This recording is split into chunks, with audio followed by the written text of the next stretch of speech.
Morning everyone, welcome back to my channel Papiya's blog. আজকে নতুন দিনে নতুন আরেকটা ভিডিওতে তোমাদের সবাইকে স্বাগত জানাচ্ছি। আজকের দিনটা হয়েছে রবিবার, মানে ছুটির দিন। কিন্তু ছুটির দিন হলেও কিন্তু নিস্তার নেই। সকাল সকাল উঠে গেছি, ওই 6টা সাড়ে 6টা নাগাদ উঠে গেছি সকালবেলা। কেন কি আজকে তো প্রচুর কাজ আছে। জানোই তো তোমরা, আমাদের ঘরের যে শিফটিংয়ের কাজ চলছে, গতকালকে থেকেই শুরু করলাম। তো আজকেও তো মানে ফার্নিচার নেওয়া হবে, সমস্ত কিছু ফার্নিচার নেওয়া হবে নতুন ফ্ল্যাটে। তো তার জন্য কিন্তু প্রচুর কাজ আছে। তার জন্য সকাল সকাল ঘুম থেকে উঠেই কাজে লেগে পড়েছি। তো ঘুম থেকে উঠেই আগে ফুল টুল নিয়ে এসেছি পুজোর জন্য। তো ফুল এনে তারপর ঘরের যা যা কাজকর্ম, মানে কি আগে তো পেট পূজা করতে হবে। খালি কাজ করলেই তো হবে না, পেট পূজা তো করতে হবে। তো পেট পূজার জন্যই কিন্তু সব সরঞ্জাম চলছে, মানে আয়োজন চলছে, এই যে রান্নাবান্না আর কি। আর বরমশাই বলেছিল ঘুম থেকে উঠেই যে আগে খাটটা খুলবে, মানে বক্স সিস্টেম যে খাটটা আছে সেটা আগে খোলার জন্য। তো আমি বললাম যে না, আগে খাওয়া দাওয়া সেরে নাও, আগে পেট পূজা সেরে নাও, সেরে তারপর এগুলি করা যাবে।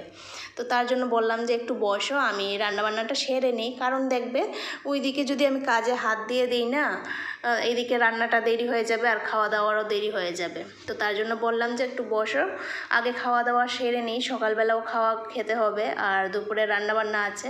তো এগুলি সব আগে সেরে নিই, সেরে তারপর এই যে ঘর এইসব শিফটিংয়ের যে ফার্নিচার শিফটিং করতে হবে এইসব কাজ পরে করব, আগে রান্নাবান্নাটা সেরে নিই। তো তার জন্য আগে রান্নাঘরে এসেই এই যে একদিকে সবজি বসিয়ে দিয়েছি আর একদিকে ডাল বসিয়ে দিয়েছি। তবে এত কিছু আর রান্না করব না, এই যে এক তরকারি ভাত আর ডাল, বাস, আর কিছুই রান্না করব না। ও হ্যাঁ, আগে কিন্তু মানে একদিকে সবজি বসিয়ে আরেকদিকে কিন্তু ওই যে মার জন্য চা, তারপরে রনিকে দুধ দিলাম, মা আর আমার জন্য চা, এসব আগে একদিকে করে নিয়েছি। তো আমার জন্য চাটা নামিয়ে তারপর আরেকদিকে ডাল, মানে চা হতে হতে ওইদিকে তো দেখলেই যে ডালটাও রেডি করে নিয়েছি, কুকারে দেব। তো ডাল রেডি করে মানে কুকারে দেওয়ার জন্য আর কি রেডি করে কুকারটা বসিয়ে দিয়ে চলে এসেছি বেলকনিতে দাঁড়িয়ে দাঁড়িয়ে চা খাওয়ার জন্য। তো এদিকে চাও আমার খাওয়া হয়ে গেছে, মানে প্রাকৃতিক হাওয়া উপভোগ করতে করতে চাটা খেলাম। আর এখন যা গরম, মানে হাওয়াটা বাইরে দাঁড়ালেই যেমন একটু প্রাকৃতিক হাওয়াটা ভালো লাগে, ঘরের হাওয়ার একদমই মানে ভালো লাগে না। যতই হাওয়া চলুক, জোরে জোরে হাওয়া চলুক, তবু ঘরের হাওয়া যেমন ফ্যানের হাওয়া একদমই ভালো লাগে না। ওই যে গাছপালার হাওয়াটা যদি একটু দেয়, ওইটাই যেন একটু ঠান্ডা আরাম লাগে। আর কবে যে ঠান্ডা আসবে ওইটাই দিন গুনছি, মানে গরমটা আর সহ্য হচ্ছে না, ভালোই লাগে না একদম গরম। তবে এর চেয়ে কিন্তু ঠান্ডার দিনটা অনেকটাই ভালো। জামা কাপড় গায়ে দিয়ে, মানে ভারী ভারী সোয়েটার এইসব গায়ে দিয়ে তো বসে থাকা যায়, তাই না?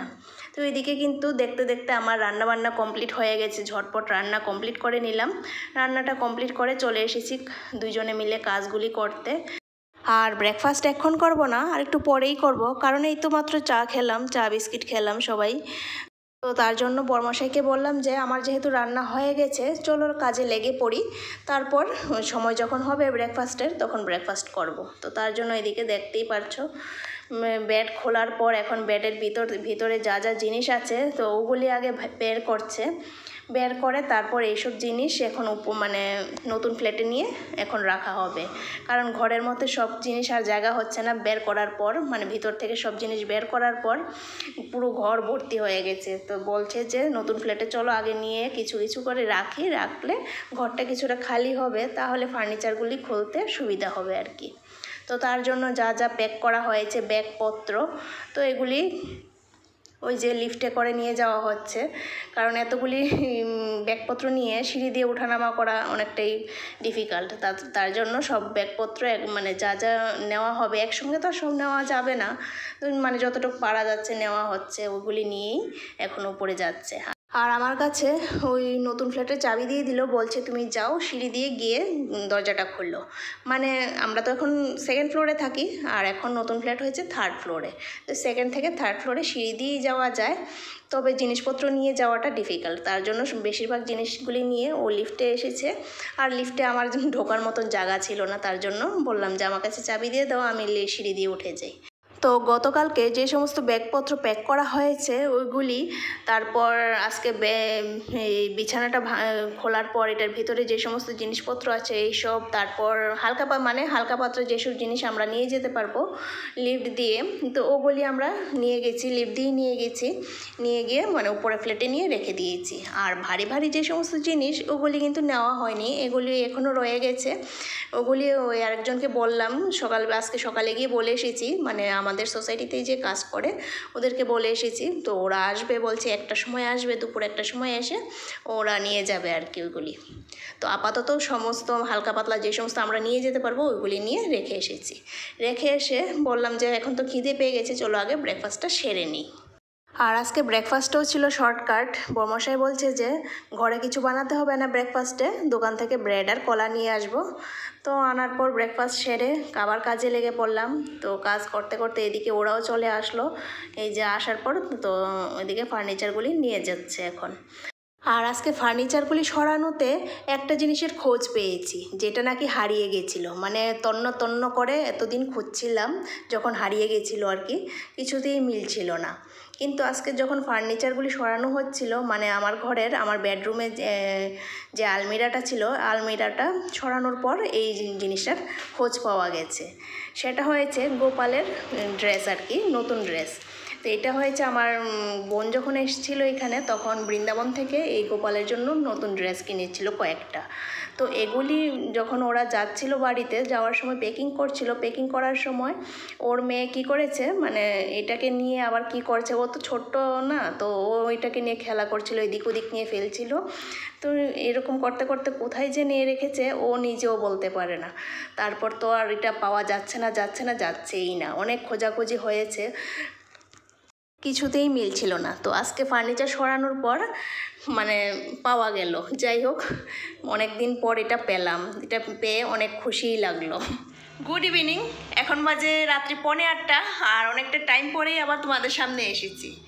আজকে সকাল থেকে যে কাজ শুরু করেছি, কাজ আর শেষ হয়নি, সারাটা দিন এই কাজেই গেছে। কাজ পুরোপুরি কাজ শেষ করতে, পুরোপুরি তো হয়নি, আজকের দিনের জন্য কাজ শেষ করতে সময় লেগেছে। এই তো কাজটা শেষ করে স্নান করে এসেছি, তখন মনে হয় বাজে 6টা বাজে, স্নান টান করে এসেছি তখন 6টা বাজে, এসে দেখি ঘড়িতে 6টা বাজে। সারাটা দিন সকাল 6টা থেকে শুরু করেছি, 6টা 6:30 হবে, 6টা না 6:30 এরকমই হবে, 6টা 6:30 থেকে শুরু করেছি সকাল।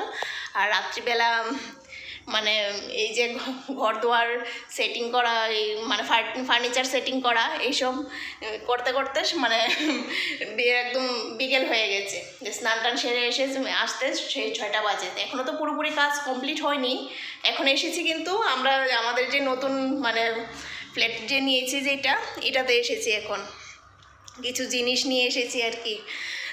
টুকটাক তো আরও তো অনেক জিনিস রয়ে গেছে, যখনই আসি হাতে করে কিছু না কিছু জিনিস নিয়ে আসছি। তো এখন আরও বিশেষ করে এসেছি, এই ঘরের লাইটটা অফ করে যেতে ভুলে গেছিলাম, মেইন সুইচটা আর কি, এটা অফ করে যেতে ভুলে গেছিলাম। তো তার জন্য আরও বিশেষ করে আসলাম। তো ভাবলাম যে আসবো যখন কিছু জিনিস হাতে করে নিয়ে আসি, যে যেটা আনি সেটাই তো কমবে, তাই না? তো এই আর কি, আজকে সারাটা দিন এইটাতেই চললো। তবে তো পুরোপুরি সব জিনিসপত্র কিন্তু এখনও আনা হয়নি। ভারী ভারী যেসব ফার্নিচার এইসব তো আনা হয়ে গেছে। সকালবেলা তো দেখলেই কয়েকজন লোক ডাকা হয়েছে, আমাদের সোসাইটিতেই কাজ করে, সোসাইটির বাইরের যে পরিষ্কার পরিচ্ছন্ন করা, ঝাড় দেওয়া, ওরা আর কি। তো ওদেরকে বলেছিলাম, সকালে গিয়ে বলেছিলাম, তো ওরা এসেছে। তো 4 জন এসে এই ভারী ভারী ফার্নিচারগুলি ওদেরকে দিয়ে আনিয়েছি। সমস্ত ভারী ভারী ফার্নিচার আনা হয়ে গেছে, এখন টুকটাক রয়েছে। আর কিচেনের তো সব জিনিসই রয়ে গেছে, কিচেনের পুরোপুরি জিনিসই রয়ে গেছে। এগুলি এখন আনবো না, একদম লাস্টে যেদিন একবারে উপরে এসে পড়বো ওই দিন একদম লাস্টে আনবো আর কি, লাস্ট ফিনিশিং হবে কিচেনটা। আর রয়েছে আমার আলমারির জামা কাপড় সব রয়ে গেছে, বলতে গেলে একটা আলমারি সব জামা কাপড় রয়ে গেছে। আর বাকি আলমারিগুলি খালি করা হয়ে গেছে। একটা আলমারি রয়ে গেছে। এখন এগুলি ধীরে ধীরে আনবো, বাড়ি মানে ভারী ভারী ফার্নিচার যেহেতু আনা হয়ে গেছে, তো এগুলি আস্তে আস্তে সেট করা হবে। মোটামুটি আজকে সেট করা হয়ে গেছে, যেহেতু আজকে সানডে, ছুটির দিন ছিল বড়মশাইয়ের, তো আর তো ছুটি নেওয়া সম্ভব হবে না। শনিবার তো ছুটি নিয়েছে, তো 2 দিন ছুটি পেয়েছে, শনি রবি 2 দিন ছুটি পেয়েছে। এই 2 দিন ছুটিতে মোটামুটি বেশিরভাগ কাজই হয়ে গেছে, আজকের মধ্যে বেশিরভাগ কাজই হয়ে গেছে। এখন সমস্ত ফার্নিচার যেহেতু আনা হয়ে গেছে, এখন ধীরে ধীরে মানে কাপড় চোপড় ধীরে ধীরে সেট করা হবে আর কি। এই যে এখনও তো কি সেরকম সেট হয়নি ফার্নিচার, এখন আপাতত এইভাবে রাখলাম। মনে হয় সোফাগুলো এইভাবেই রাখবো, আর কোনো রকমের মানে ইয়ে হচ্ছে না সোফা রাখার। এইভাবে রাখলে একটু ঘরটা স্পেস পাওয়া যায় ঘরটাতে মধ্যে আর কি। আর আরেকভাবেও ট্রাই করেছিলাম, ওইভাবে রাখলে কি হয় মানে স্পেসটা সেরকম পাওয়া যায় না। আরেকভাবে ট্রাই করেছিলাম, ওইভাবে রাখলে স্পেসটা আরও কমে যায়, মানে ঘরটা আরও ক্লামজি হয়ে যায়। এইভাবে রাখাতে তবে একটু খোলামেলা হয়েছে। তো দেখা যাক, এখন আপাতত রাখলাম, পরে দেখা যাক ডিসিশন যদি চেঞ্জ হয় হবে। আর এদিকে ফ্রিজ টিজ এইরকম সব এখন ছন্ন ছিদ্রভাবে হয়ে রয়েছে, ধীরে ধীরে এগুলি ফার্নিচার সব ঠিকঠাক করা হবে। আর এদিকে বেডরুমে যেটা সবচেয়ে বড় মুশকিল কাজ, যেটা এই যে বক্স বেডটা ইয়ে করা, এই ফিটিংস করা, খোলার সময় একদম অনেক হয়রানি হতে হয়েছে। বক্স কাট তো এইরকমই, মানে খোলার সময় একটা হয়রানি, আবার এটাকে ফিটিং করার সময় আরেকটা হয়রানি, মানে অনেক পরিশ্রম হতে হয়েছে। এই মানে বিশেষ করে বেশি পরিশ্রম হয়েছে এই বক্স খাটটার মধ্যে। মানে এই বক্স খাটটা খোলার সময় একবার পরিশ্রম, আবার লাগানোর সময় একবার পরিশ্রম। যাই হোক, ফাইনালি বক্স খাট ফিটিংস হয়ে গেছে। আর এটার ভিতরে যা যা জিনিস রাখার সব রেখে দিয়েছি এটার ভিতরে। এটার মানে বক্স খাটের জিনিস রাখা হয়ে গেছে। এখন এগুলি সব খালি, এগুলি ধীরে ধীরে কাপড় চোপড় এনে রাখবো এটার ভিতর। আর এটা তো প্লেটে আগেই ছিল, এগুলি সব আর কি এখন ধীরে ধীরে সেট হবে। এখন কয়দিন লাগে কি জানি। আর এদিকে এই ঘরের মধ্যে কিছু জিনিসপত্র এইভাবে রাখা হয়েছে, এখনও সেট হয়নি কিচ্ছু। আর রান্নাঘরের জিনিস তো কিছুই আনা হয়নি, রান্নাঘরের জিনিস এনে তারপর এগুলিতে সাজিয়ে রাখবো। আর কালকের ব্লগে তো দেখলেই যে এগুলি সব পরিষ্কার করা হয়েছে, এই আর কি। তো এদিকে অন্ধকার, এদিকে একটা বেলকনি, তবে এটা কভার করা। এখানে ওয়াশিং মেশিনটা এখানে আপাতত রাখা হয়েছে। তো এই আর কি, এখন জিনিসপত্র এইভাবে এখন রয়েছে। এখন ধীরে ধীরে ধীরে ধীরে এগুলি মানে পরিষ্কার পরিচ্ছন্ন করে জিনিসপত্র জায়গায় জায়গায় রাখা হবে। আর এখন তো ভীষণ টায়ার্ড লাগছে, মানে কোন সকাল থেকে শুরু করেছি কাজ। বড়মশাইও ভীষণ টায়ার্ড হয়ে গেছে। বক্স খাটা তো মানে বড়মশাই ফিট করেছে, তো ফিট করতে তো অনেক পরিশ্রম হয়েছে, ও আরও বেশি টায়ার্ড হয়ে গেছে। তো দুজনই ভীষণ টায়ার্ড। আর ওই ভাতও মানে রান্নাবান্নাও সব কিছু হয়ে গেছে, সবজি সকালে মানে যা রান্না হয়েছে তা রয়ে গেছে রাত্রের জন্য। আর এখন শুধু ভাতটা করেছি। আর সকালের যা রান্না হয়েছে এগুলি আবার গরম টরম করলাম, কারণ ফ্রিজ তো উপরে নিয়ে মানে এই ফ্ল্যাটে নিয়ে আসা হয়েছে, ফ্রিজও নেই এখন ওইখানে, তো তার জন্য গরম করে রাখা হয়েছে আর কি। আর ফ্রিজের মধ্যে ভালো একটা কথা মনে পড়লো এখন ফ্রিজ বলাতে, ফ্রিজের মধ্যে 1 বাটি দুধের সর ছিল, মানে ঘি বানাবো বলে রেখেছিলাম, এতদিন তো ফ্রিজে ছিল। এখন তো এটা বার করে রাখা হয়েছে, এখন গিয়ে আবার এটা বানাতে হবে। এখন যদি এটা না বানাই, 1টা বাটি সর নষ্ট হয়ে যাবে নয়তো, কারণ 1টা বাটি সর হয়েছে। এখন এটা মানে ইচ্ছে তো করছে না, তবু বানাতে হবেই, কারণ না বানালে উপায় নেই, এটা নষ্ট করে তো লাভ নেই। তো কষ্ট করে দেখি একটু এখন গিয়ে এটা বানাবো, এখন ভুলেই গেছিলাম, এখন ফ্রিজ করা বলাতে মনে হয়েছে। তো চলো যাই, পুরানো ফ্ল্যাটে যাই, গিয়ে এটা বানাই। আর আজকের ভিডিওটা এই পর্যন্তই, দেখা হচ্ছে আবার নতুন দিনে নতুন আরেকটা ভিডিওর সাথে। আর ভিডিওটা কীরকম লেগেছে তা কমেন্টে অবশ্যই জানিও, ভালো লাগলে প্লিজ একটা লাইক করো। টাটা।